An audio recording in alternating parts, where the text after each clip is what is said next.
안녕하세요. 복지누리입니다. 앞에서 생계급여, 의료급여에 대해 안내드렸는데요.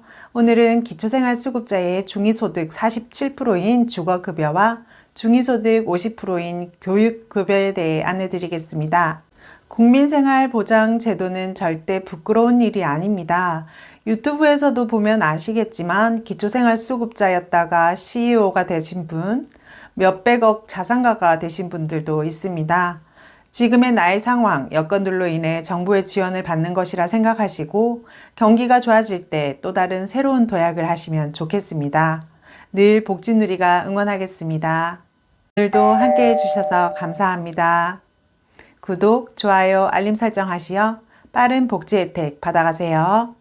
주거 복지 사례, 교육 복지 사례, 계산법까지 준비하였으니 끝까지 시청해주세요.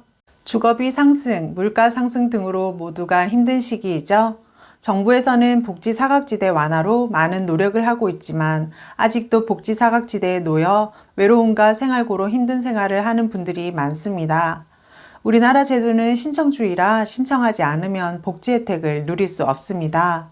이 내용이 도움이 되어 단 한 분이라도 힘들지 않고 한결 더 윤택한 생활을 누리시기 바랍니다. 정보가 곧 돈이기에 복지도 알아야 누리실 수 있습니다. 주거급여란 소득 인정액이 중위소득의 47% 이하인 가구에게 지급되는 제도입니다.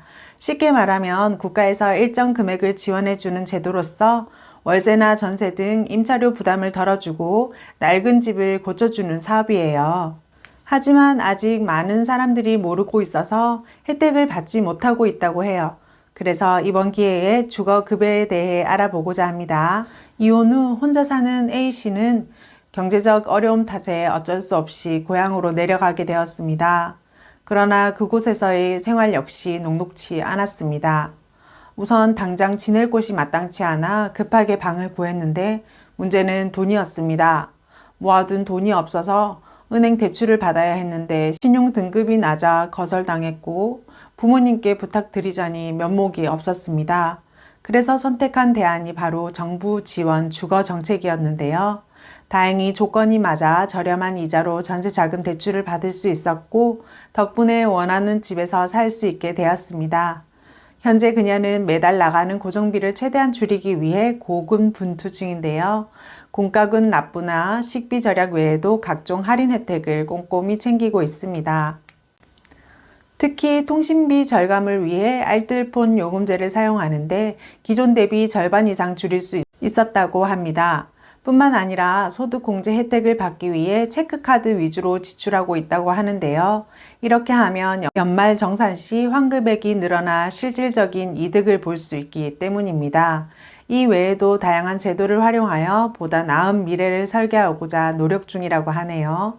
신청 자격은 부양 의무자인 부모, 자녀 및 기타 관계인과 임대차 계약 없이 실제 거주하는 곳이어야 하며 주택 조사 시 다른 사람의 주택이면 안 됩니다. 또한 급여 대상자가 실제로 지불하는 월세 금액과 지역별 기준 임대료 중 적은 금액을 상한으로 하여 매월 임대료를 지원받을 수 있고 자가주택 소유자는 수선 유지비를 받을 수 있습니다.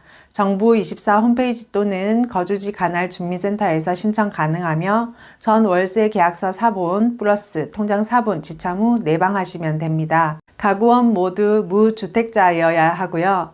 수급 자격 충족 시 매월 20일 현금 지급됩니다.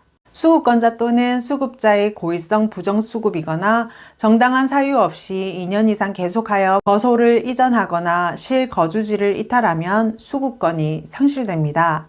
단, 천재지변, 화재 등 불가피한 사유로 인해 타 지역으로 이주하면 수급권이 유지됩니다. 매달 받는 주거급여는 1급지 서울 기준 1인 가구 33만원, 2인 가구 37만원, 4인 가구 51만원의 지급 혜택이 있습니다. 노후화된 주택의 구조 안전 설비 상태 등을 개선하기 위해 실시하는 개보수 공사로서 지붕, 벽, 기둥 등 주요 구조부를 보수하는 데 드는 비용을 말합니다.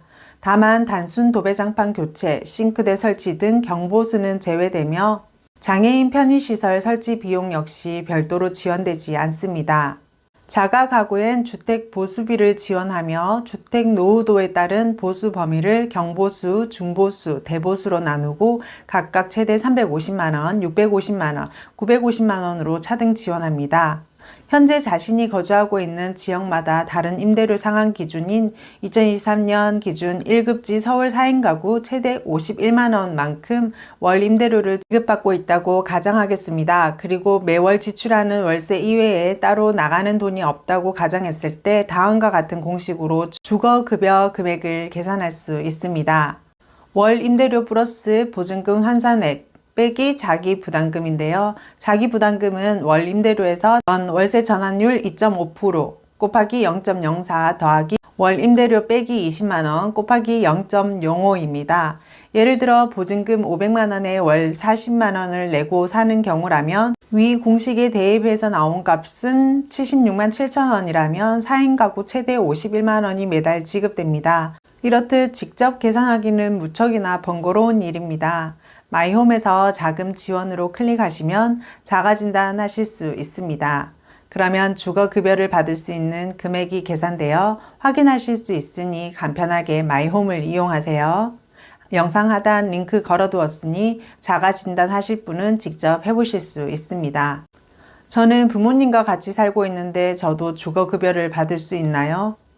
네, 물론입니다. 세대주가 아니어도 가족 구성원 모두가 수급 대상자인 경우 해당되기 때문에 주민등록상 주소지가 같다면 누구나 다 받으실 수 있습니다.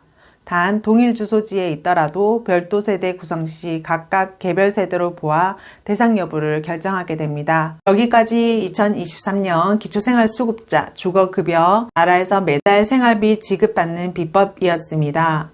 혹시라도 자신이 처한 상황이 어려움에도 불구하고 아무런 도움을 받지 못하고 있다면 주저하지 말고 가까운 읍면동 행정복지센터를 방문하여 상담을 받아보시기 바랍니다.